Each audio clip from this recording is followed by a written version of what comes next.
The Great Hall of the Galactic Council stood empty except for the cleaning drones. They moved quietly between the massive chairs, each one designed for a different alien species.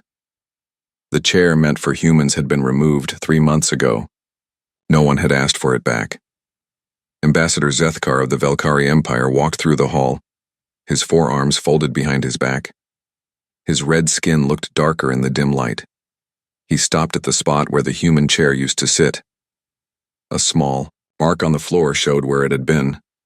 Strange, he said to himself. Very strange. The humans had left without any drama, no angry speeches, no threats, no demands. They had simply sent a short message that morning. We withdraw our membership effective immediately. We wish you well. That was it. Nothing more. Zethkar remembered that day clearly. He had been discussing trade routes with Ambassador Thaindor when the message arrived. The tall, silver-skinned Althari had laughed. Typical humans, Thaindor had said. Always so emotional. They will be back within a week, begging to rejoin. But 3 months had passed. No humans had come begging. In fact, no humans had come, at all. The Galactic Council had 57 member species. Humans had been the newest, joining only 50 years ago. They were young by galactic standards. Most species took thousands of years to develop space travel. Humans had done it in a few hundred. This speed had always bothered the older species. They saw humans as rushed, impatient, and rude.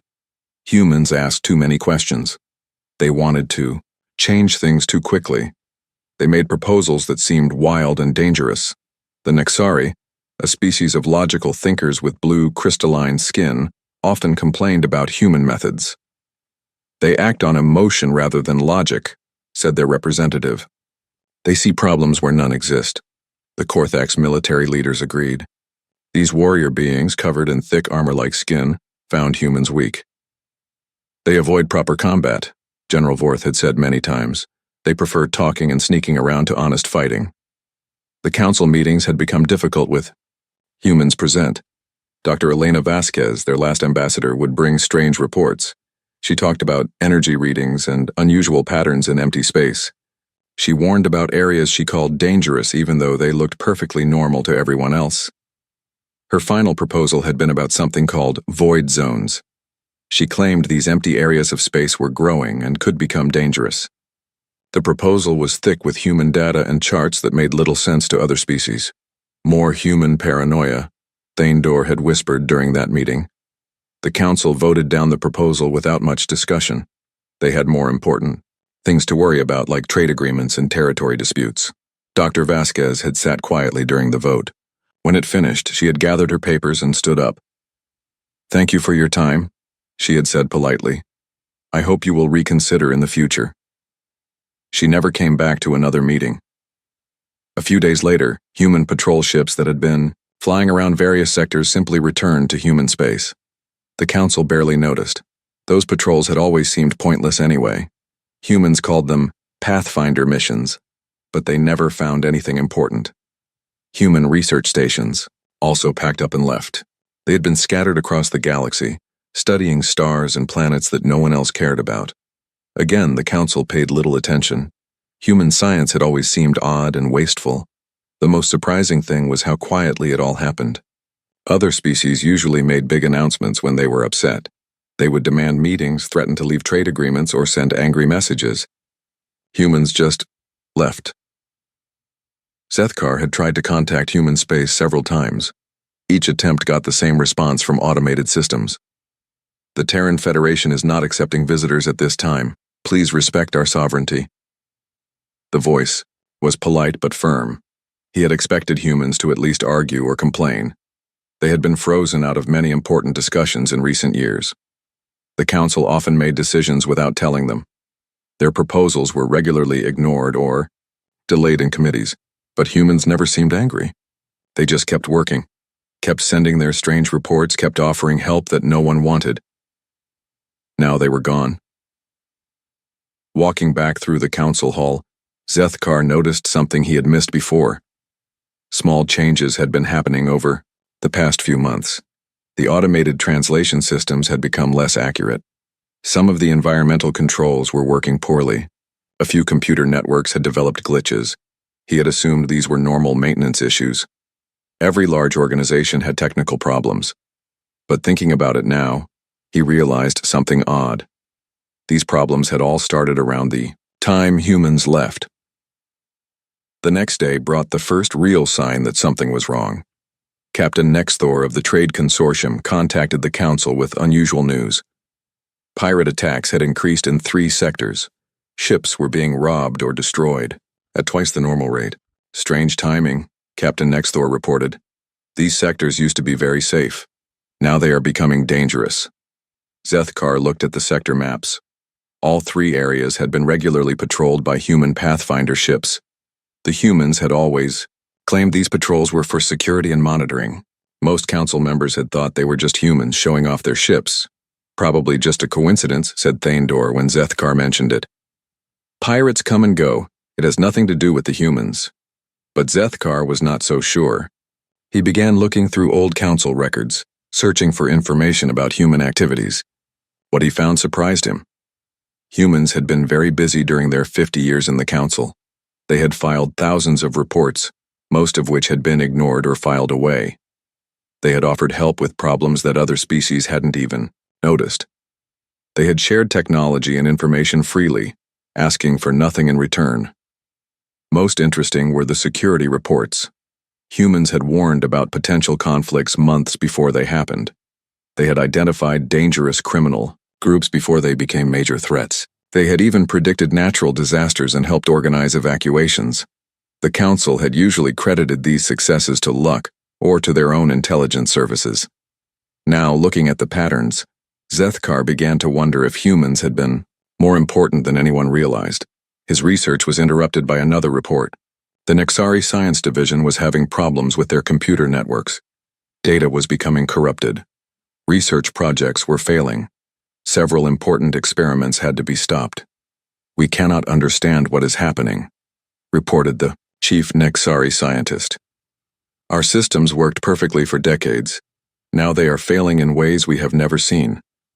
Zethkar asked to see the technical specifications for the failing systems. Deep in the documentation, he found something that made him pause. Many of the computer networks had been upgraded using human technology. The upgrades had been so seamless that most species forgot humans had provided them. As the days passed, more problems appeared. Communication systems developed delays. Transportation schedules became unreliable. Even the council building's life support systems began having minor failures. Each problem seemed small by itself. But together, they painted a picture that worried Zethkar. The galaxy had been running more smoothly with humans around, even though no one had noticed their contributions at the time. Standing in the empty council hall again, Zethkar looked at the spot where the human chair used to be. For the first time, he wondered if removing it had been a mistake. Outside the great windows, stars shone in the darkness of space. Somewhere among those stars, humans were living their lives without the Galactic Council. They seemed to be doing fine on their own. The question that bothered Zethkar was simple. Could the galaxy say the same thing? 6 months had passed since the humans left. Ambassador Zethkar stood in the council emergency meeting room, watching the holographic displays that showed problems spreading across the galaxy. The situation was getting worse every day. The numbers. "Don't lie," said Captain Nexthor of the Trade Consortium. His voice was tired and frustrated. "Pirate attacks are up 400% in sectors 7 through 15. We're losing 3 cargo ships every week." The other council members shifted uncomfortably in their seats. These were the same sectors where human Pathfinder ships used to patrol. The connection was becoming impossible to ignore. General Vorth of the Korthak slammed his armored fist on the table. "Pirates are cowards. We will send our war fleets to destroy them."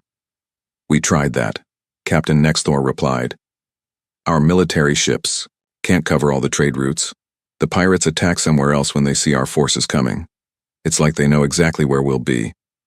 Zethkar remembered something from his research.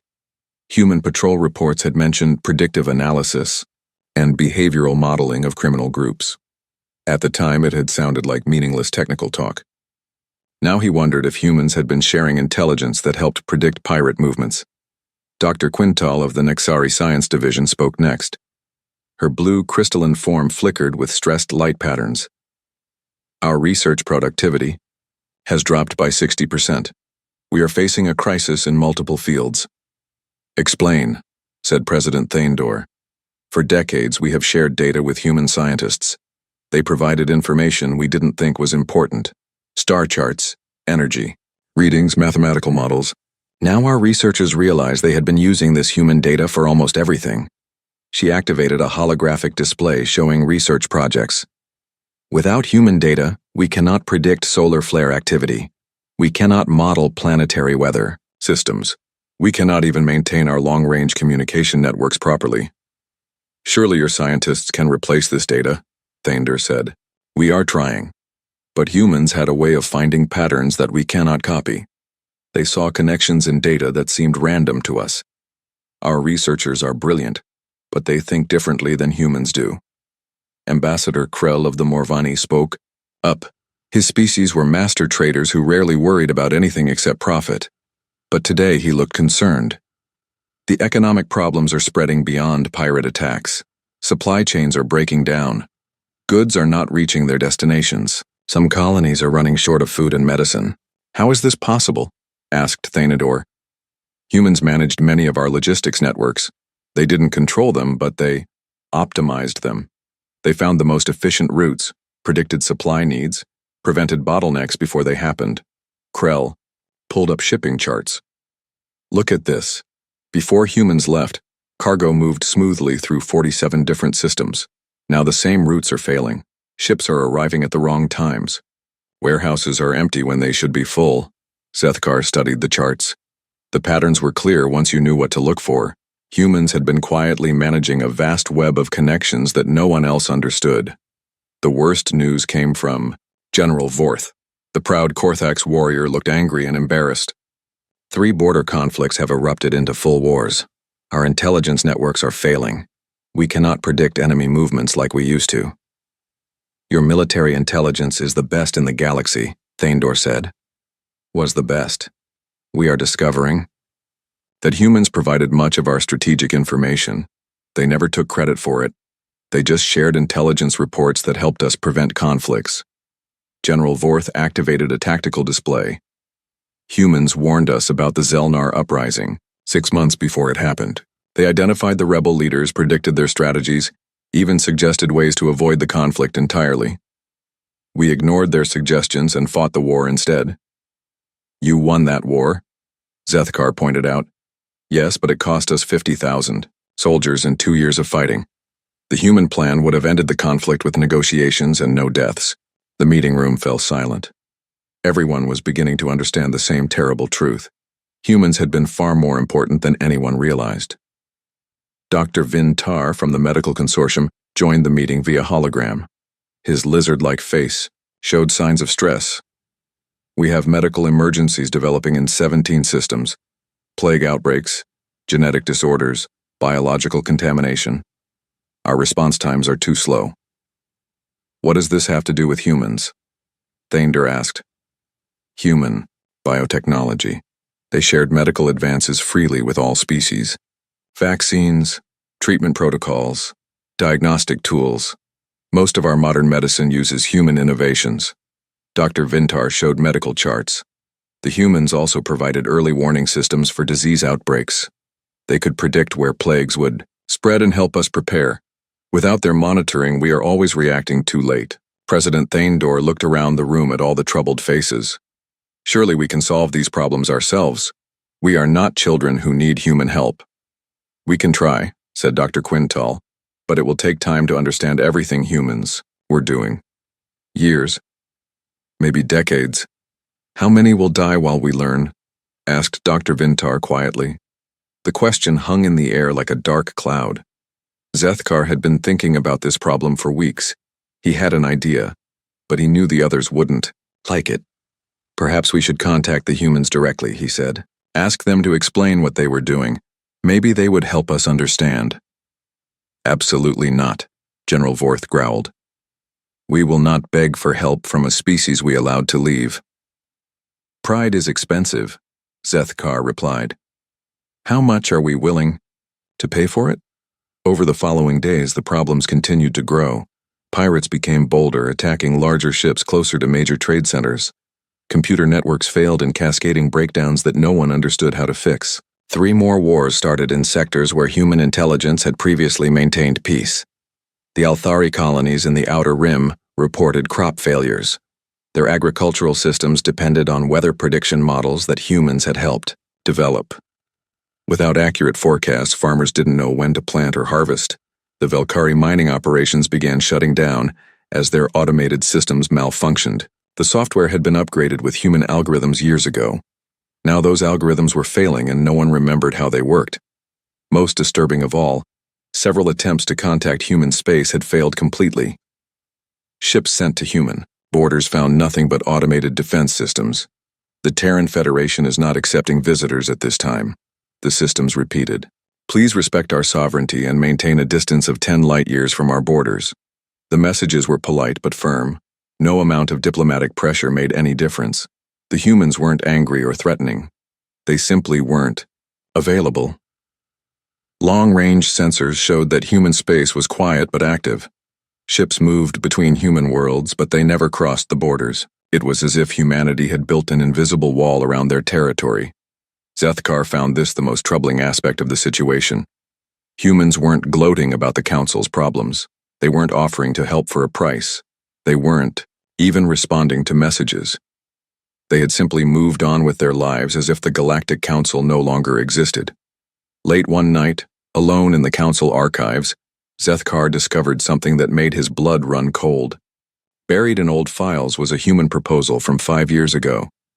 Dr. Vasquez had warned about systematic dependencies and critical failure points in galactic infrastructure. The proposal outlined exactly what was happening now. Humans had predicted that their sudden departure would cause widespread problems. They had even suggested ways to prevent it, offering to train other species to take over their responsibilities gradually. The proposal had been rejected without discussion, filed away, as unnecessary and alarmist. Zethkar realized that humans had known this would happen. They had tried to prevent it. And when the Council refused to listen, they had quietly prepared for the day when they would need to leave everything behind. Looking out at the stars, Zethkar wondered what else humans had predicted that the Council had ignored. What other warnings lay buried in forgotten files? Most importantly, what was humanity preparing for next? 2 years had passed since humanity's quiet departure, and the Galactic Council was falling apart. President Thandor sat in his private office, staring at reports that painted a picture of complete disaster. His silver skin had lost its shine, and his usual proud posture had slumped with the weight of failure. The Trade Consortium was reporting losses in the billions. Pirate attacks had become so common that many shipping companies refused to travel certain routes. Entire sectors were becoming isolated as trade dried up. The Velkari Empire, once the second most powerful member of the Council, was facing its first real crisis in 1,000 years. Ambassador Zethkar's latest report was devastating. 15. Velkari colonies were failing as their life support systems broke down. The medical technology keeping their people alive had been based on human innovations that no one else understood how to maintain. "We are dying," Zethkar had written. "Our children are born with genetic defects that our doctors cannot treat. Our elderly are succumbing to diseases we had eliminated decades ago. The treatments exist, but the knowledge of how to produce them died when the humans left." The Nexari were facing an even stranger problem. Their entire civilization was built on logic and scientific advancement. But without human data and research methods, their science was stagnating. Dr. Quintal's latest report was filled with frustrated confusion. "We cannot understand how humans thought," she wrote. "They saw patterns in chaos. They found solutions in impossible situations. Our most brilliant minds are studying human research methods, but we cannot copy their intuitive leaps of logic." The Korthak's military, proud warriors who had never lost a major conflict, were experiencing their first defeats in centuries. General Vorth's reports read like stories of nightmare battles where enemies anticipated every move. 3 major wars were raging across the galaxy. The Council forces were losing all of them. Enemy forces seemed to have perfect intelligence about Council military plans. They struck at exactly the right times in exactly the right places. It is as if they can see the future, General Vorth had reported. Every trap we set is avoided. Every strategy we plan is countered before we can execute it. Thaindor knew why this was happening, though he hated to admit it. Humans had been providing strategic intelligence for decades. They had developed models for predicting enemy behavior that seemed almost magical in their accuracy. Without human analysis, Council forces were fighting blind. But the worst crisis was something that few people knew about. Deep in the galactic core, something was happening to the stars themselves. 3 star systems had simply died, their suns going dark for no reason that anyone could understand. The phenomenon was spreading. Astronomers were panic-stricken as they watched healthy stars suddenly collapse and die. The effect was moving outward from the galactic center, consuming everything in its path. Thaindor had ordered a complete investigation. What his scientists found made him wish he had listened to human warnings years ago. Dr. Yelnoth, the Council's chief astronomer, presented his findings at an emergency meeting. His usually calm demeanor was replaced by barely controlled fear. The humans called it dark matter destabilization, he explained to the assembled council members. We have found references to this phenomenon in old human reports dating back 15 years. He activated a holographic display showing the galactic core. Dark zones spread like cancer through the star field. According to human research, this is a natural process that happens every few million years. Dark matter, the invisible substance that holds galaxies together, sometimes becomes unstable. When this happens, stars die, and space itself becomes wrong. What does wrong mean? Asked Zethkar. Ships that enter the affected zones disappear completely. Not destroyed, they simply cease to exist. Space in those areas doesn't follow normal physical laws. Thaindor felt cold despite the warm room. How long do we have before this reaches inhabited systems? At current expansion rates, the phenomenon will reach the first colony worlds within 18 months. It will engulf the Council homeworlds within 5 years. The room erupted in panicked voices. Representatives began shouting questions and demands, but Dr. Yelnoth raised his hand for silence. There is more. We have discovered that humans were not just studying this phenomenon, they were actively fighting it. He showed new displays, these ones filled with human technology and installations that no one had noticed before. Humans built a network of devices around the galactic core. Thousands of automated stations working together to slow the expansion. According to their records, they have been maintaining this network for over 30 years. Where are these stations? Now? General Vorth demanded. Gone. The humans took them when they left. The network shut down 3 months ago. The timing was perfect and terrible. Humans had kept the galaxy alive for decades, and no one had known. When they left, they took their protection with them. Thaindor authorized an immediate and complete investigation into human activities during their council membership. What the researchers found was humbling and terrifying. Humans had been quietly managing dozens of galactic-scale crises. They had prevented 7 different wars that would have killed billions. They had stopped 4 plague outbreaks before they could spread. They had even diverted 3 asteroid impacts that would have destroyed entire worlds. Most remarkably, they had been maintaining the delicate balance that kept the galaxy's civilizations functioning. Trade routes, communication networks, medical systems, agricultural predictions, military intelligence, scientific research. Humans had been involved in all of it, usually without taking credit. The investigation revealed that humans had tried to warn the Council about most of these threats. Their proposals and reports were filled with accurate predictions and practical solutions. But the Council had dismissed them as human paranoia or unnecessary interference. Dr. Vasquez's final proposal about the void zones had been their last attempt to share the truth about the dark matter crisis. When the Council rejected it, humans had realized that they would have to handle the problem alone. They tried to save us, Zethkar said during one of the investigation briefings. For 50 years they tried to teach us, warn us, prepare us. We treated them like ignorant children. The investigation also revealed something else that shook the Council to its core. Humans had been preparing for their departure for over 10 years. They had gradually built backup systems and trained replacement personnel for some of their responsibilities. But the Council had blocked most of these efforts. seeing them as human attempts to create unnecessary redundancy. When humans finally left, they had taken only what belonged to them. But what belonged to them was far more than anyone had realized. As the galaxy continued to crumble, desperate council members began trying to contact human space. But the automated response systems remained unchanged. The Terran Federation is not accepting visitors at this time. Some council members suggested using force to break through human defenses. This idea died quickly when long-range sensors revealed what humans had been building during their 2 years of isolation. Human space was protected by technology that no one recognized. Ships that approached too closely simply vanished, much like what happened in the dark matter zones. It was as if humans had learned to control the same forces that were killing stars in the galactic core. More disturbing still, human space was expanding, not through conquest or colonization, but through some process that allowed them to claim new star systems without apparent effort. Whatever humans were doing, it was working far better than anything the Council had achieved. Thander found himself spending long nights staring out at the stars, wondering how everything had gone so wrong. The Althari had ruled their corner of the galaxy for thousands of years.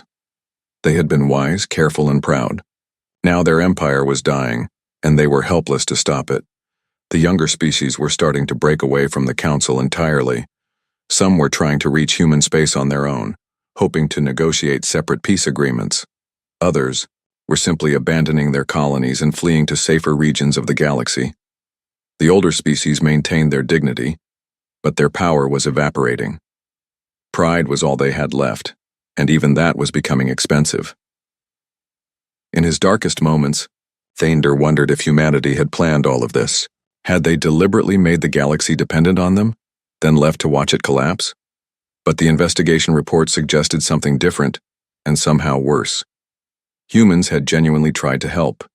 They had shared their knowledge freely, asked for little in return, and worked to make the galaxy a better place for everyone. They had even tried to prepare other species to survive without them. The Council had rejected their help, dismissed their warnings, and frozen them out of important decisions. When humans finally left, it wasn't revenge or manipulation. It was just humans being practical, as always. They had work to do, problems to solve, and a galaxy to save. If the Council wouldn't let them do it as members, they would do it as outsiders. The why question that haunted Thander was simple. When humans finished their work, would there be anything left of the galaxy they had once tried to serve? The galactic core was dying faster now. President Thander watched the latest astronomical reports with growing horror as entire star systems blinked out of existence. The dark matter destabilization was accelerating, consuming suns at a rate that made his calculations meaningless. 17 systems lost this week alone, reported Dr. Yelnoth, his voice hollow with exhaustion.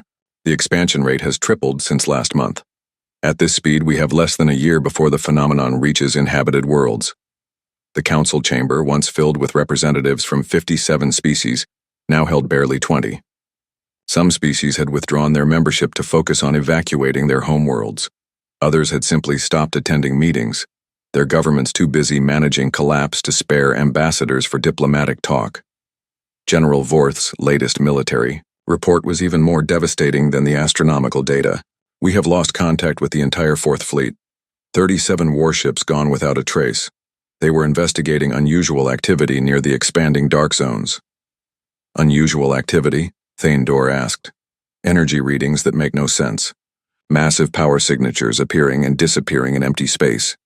Some of our sensors detected what looked like artificial structures, but they didn't match any known technology.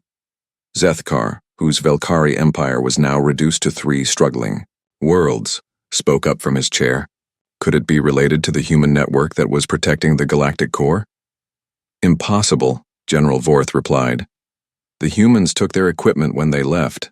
Our sensors confirmed that all their installations were shut down and removed. But Dr. Yelnoth looked thoughtful. Perhaps they built new installations, improved versions of their original network. Where? Thander demanded. Our long-range scanners cover the entire affected region. We would have detected major construction projects. Unless their technology has advanced beyond our ability to detect it, Dr. Yelnoth said quietly. The possibility hung in the air like a dark cloud. In their desperation, council members had been trying to contact human space for months. Every attempt met the same polite refusal, but lately, something had changed about those responses. The automated system still said, the Terran Federation is not accepting visitors at this time, but ships that approached human borders, or finding those borders, had moved. Human space was expanding rapidly, claiming new star systems at an impossible rate. More disturbing still, the regions of space that humans claimed seemed to be immune to the dark matter effects. Stars remained healthy in human territory, while similar systems elsewhere were dying. Ambassador Krell of the Morvani, one of the few traitor species still attending council meetings, had troubling news about the expansion. My merchant contacts report strange phenomena at the edges of human space. Ships that get too close don't just disappear, they're somehow transported away from the area entirely. Crews report losing hours of time and finding themselves thousands of light years from where they started. Teleportation technology? General, Vorth scoffed. Impossible. The energy requirements alone would drain the power of a star. Unless they have learned to harness the same forces that are killing our galaxy, Zethkar suggested. What if humans have not just stopped the dark matter destabilization, but learned to control it? The idea was terrifying and hopeful at the same time. If humans had mastered such technology, they might be able to save what remained of galactic civilization. But it also meant they had become something far beyond what they had been when they left the council. Thander authorized a series of desperate diplomatic missions. If humans wouldn't accept visitors, perhaps they would at least listen to emergency communications. The first message was sent by Ambassador Arundel of the Zephyrians, a species known for their diplomatic skills. Her transmission was formal and respectful, acknowledging past mistakes while requesting urgent assistance. The response came within hours, but it wasn't from human leadership. Instead, it was from the same automated systems that guarded human borders. Thank you for your message. The Terran Federation acknowledges the current galactic crisis and expresses sympathy for affected species. However, we are not currently in a position to provide assistance. We encourage all species to focus on evacuation and survival preparations. The message was polite but devastating. Humans knew about the crisis but were choosing not to help. Thander tried a different approach. He sent a personal message to Dr. Elena Vasquez, the last human ambassador to the council. This time he didn't ask for help.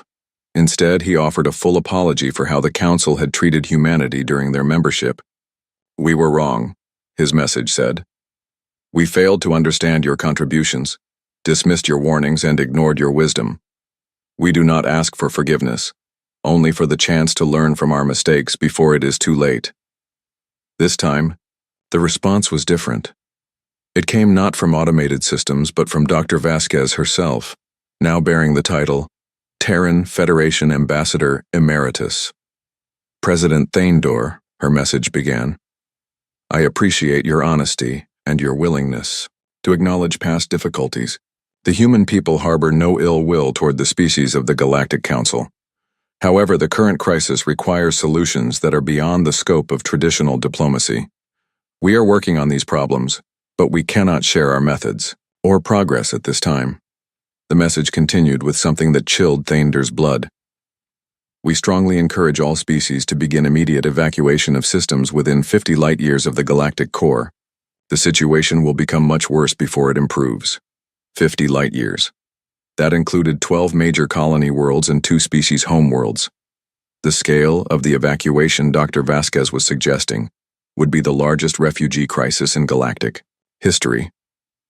But worse was her casual mention that things would become much worse. What did humans know that they weren't sharing?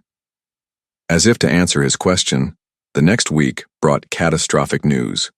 The dark matter phenomenon had suddenly accelerated, again, jumping outward by 30 light-years in a single day. Entire sectors were now uninhabitable zones where the laws of physics seemed to have broken down. The Council's best scientists were baffled. Dark matter destabilization was supposed to be a gradual process, taking thousands of years. This rapid expansion made no scientific sense. Dr. Yelnoth's emergency report offered a terrifying possibility. The phenomenon appears to be responding to external stimuli. It's as if something is deliberately accelerating the process. General Vorth immediately assumed hostile action. Could an enemy species be weaponizing the dark matter effects? No known technology could achieve this level of manipulation, Dr. Yelnoth replied. The energy requirements would be astronomical. But Zethkar had a different theory, one that kept him awake at night.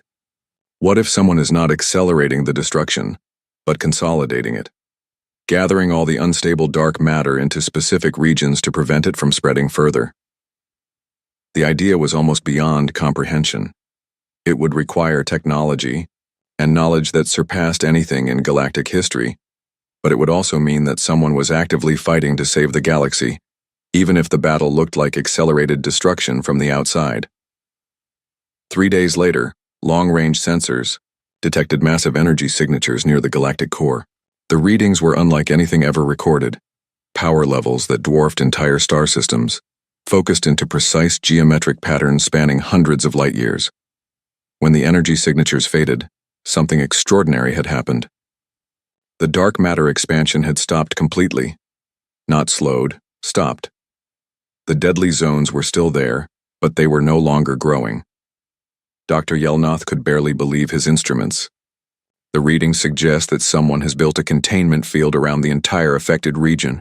The field is stable and appears to be permanent. Who has the technology to build something like that? Thandor asked, though he already knew the answer.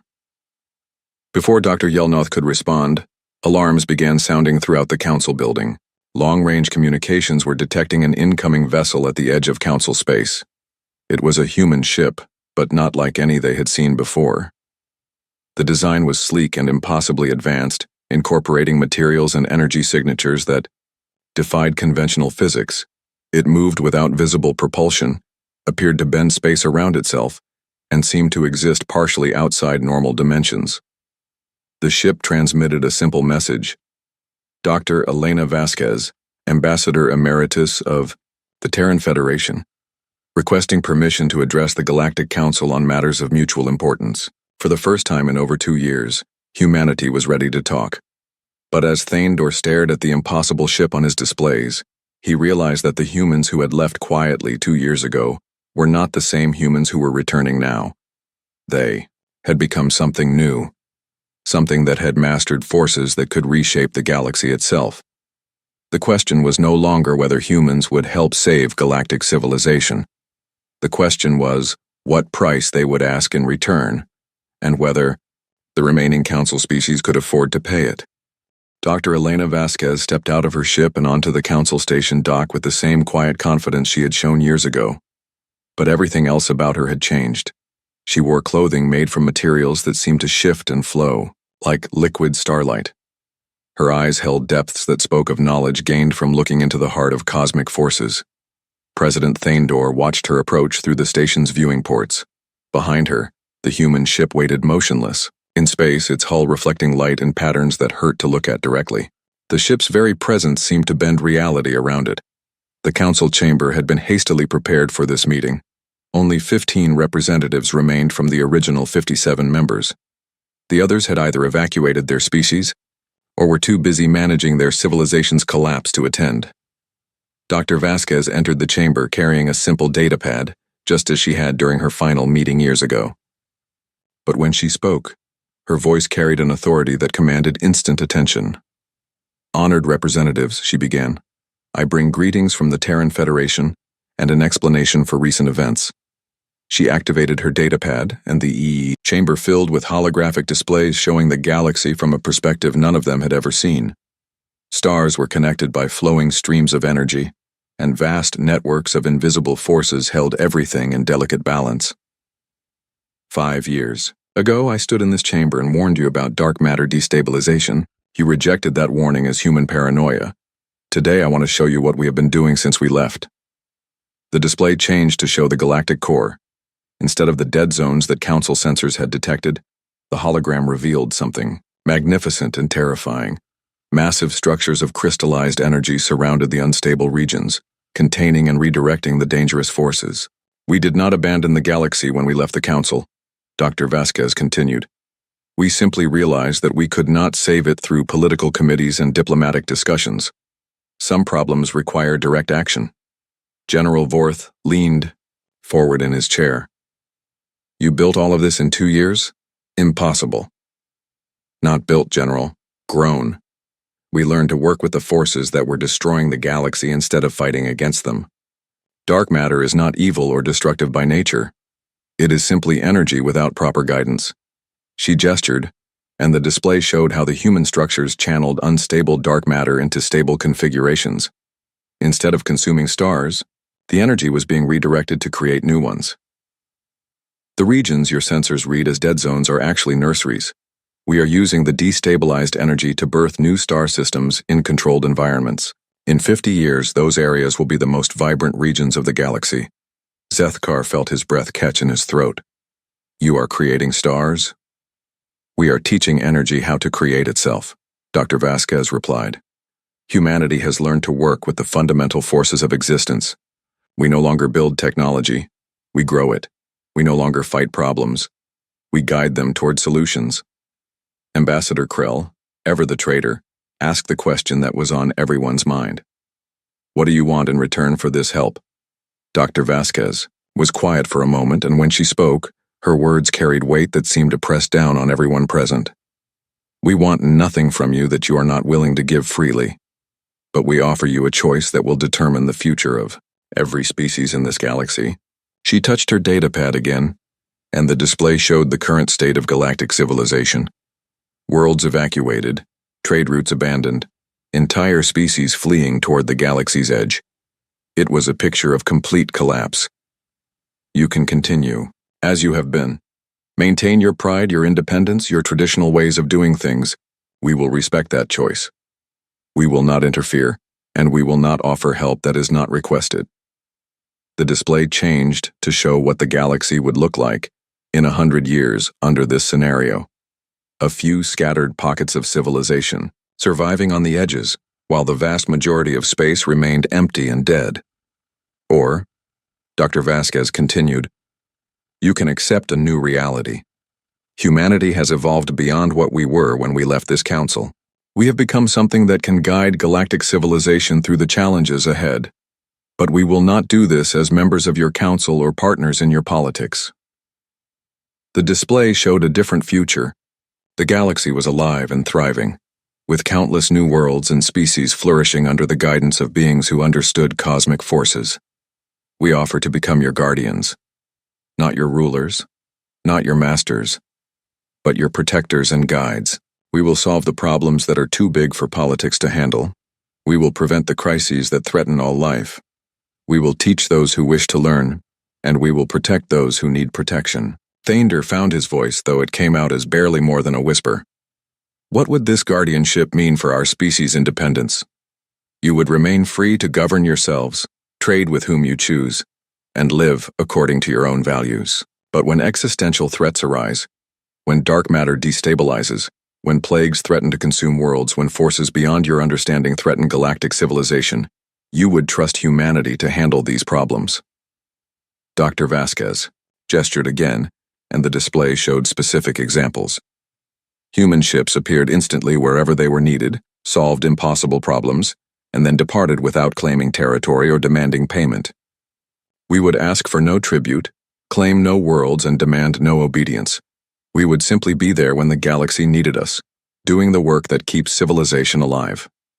General Vorth's military mind immediately saw the implications. You are asking us to trust you with ultimate power over our survival. We already have that power, General, Dr. Vasquez replied gently. The containment fields around the galactic core could be disabled with a thought. The technology that protects human space could be used to threaten others. We could reshape matter and energy to suit our will. She paused to let that truth sink in before continuing. We are not asking for power. We are offering to use the power we already possess in service to all species, rather than just our own. The chamber fell into stunned silence as the representatives grappled with the magnitude of what was being offered. Humanity had become something beyond their comprehension, yet they were still offering to serve rather than rule. Ambassador Krell was the first to speak. What guarantee do we have that you will not abuse this power? The same guarantee you had when we were members of this council, Dr. Vasquez replied. Our actions. We spent 50 years helping other species, asking little in return, and sharing our knowledge freely. When you rejected us, we left quietly rather than force our help on you. She gestured to the displays around them. We spent 2 years developing the technology to save your galaxy, while you struggled with problems we could have solved immediately. Even now, we offer choice rather than demanding compliance. Zethkar stood slowly from his chair. His people were dying, his colonies were failing, and his species faced extinction within a generation. Pride was a luxury he could no longer afford. The Velkari Empire accepts humanity's protection, he said formally. We trust your guardianship. One by one, other representatives stood and made similar declarations. Not all of them. Some species chose to maintain their independence even in the face of extinction. But most recognized the reality of their situation. When the formal responses were complete, Dr. Vasquez nodded respectfully to each representative. To those who accept our guardianship, you will find that help is already on its way. Medical technology to heal your sick, agricultural assistance to feed your hungry, and protection from threats you may not even know exist. She turned to those who had chosen independence. To those who prefer to stand alone, you have our respect and our promise of non-interference. Should you change your minds in the future, you need only ask. As she prepared to leave, President Thaindor found the courage to ask one final question. Dr. Vasquez, when you left the council 2 years ago, did you plan for this moment? Paused at the chamber door and looked back with something that might have been sadness in her eyes. President Thaindor, we hoped it would never be necessary. We tried to work within your systems, to share our knowledge gradually, to prepare you for the challenges ahead, but when it became clear that politics would always stand in the way of practical solutions, we made a choice. We chose to become what the galaxy needed, even if it meant leaving behind what we had been. She walked toward her impossible ship, leaving behind a council that would never be the same. Some species would thrive under human guardianship, their civilizations growing beyond anything they had imagined possible. Others would struggle on alone, clinging to independence even as they faded into history. But all of them would remember the day when humanity returned not as conquerors or saviors, but as gardeners tending to a galaxy that had finally learned the price of wisdom offered and refused. In the years that followed, when new species asked about the humans who could reshape stars and guide the evolution of entire civilizations, the answer was always the same. They were the ones who left quietly, when nobody listened, and returned only when everyone was ready to hear the truth.